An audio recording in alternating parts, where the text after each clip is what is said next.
Thank you, Madam Speaker. Madam Speaker, over 60 years ago, a United States president sent advisors to a nation in Asia.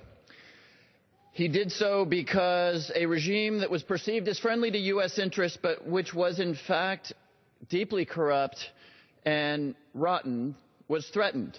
He promised that those advisors would not engage in combat, that they were there to protect American military equipment. Years later, with 60,000 dead Americans and billions of dollars expended, the helicopter lifted off from Saigon and the Vietnamese regime fell. Today, another U.S. president is sending advisors to a nation in Asia and contemplating airstrikes in a three-way civil war in Iraq. This president is doing it purportedly to preserve a nation which was the creation, as Secretary Albright says, of British and French diplomats lying to each other almost 100 years ago. It is a nation which, while we have paid gravely in blood, in treasure to preserve, may not have the support of its own people. As usual, politics are intruding. The architects of the Iraq War under George W. Bush see the possibility of redemption for their mistakes, and so unbelievably they are accusing this president of losing Iraq. Let's be very clear.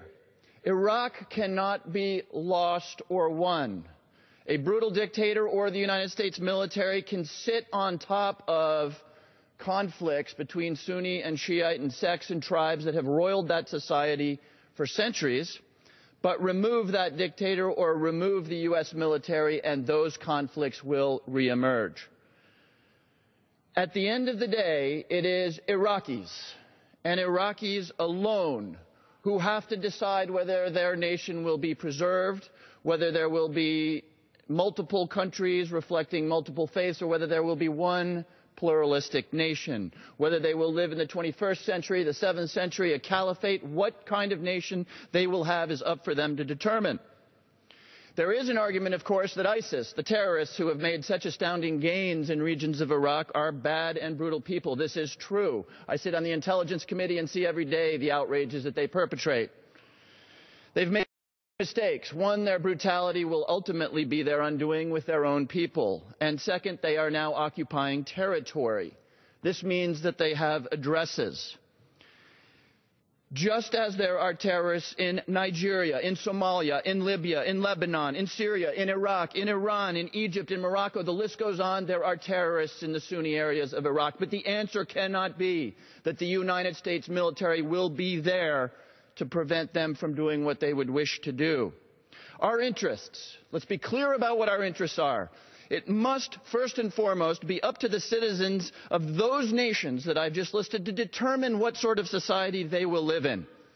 We cannot do it for them. And when we try, it does not end well.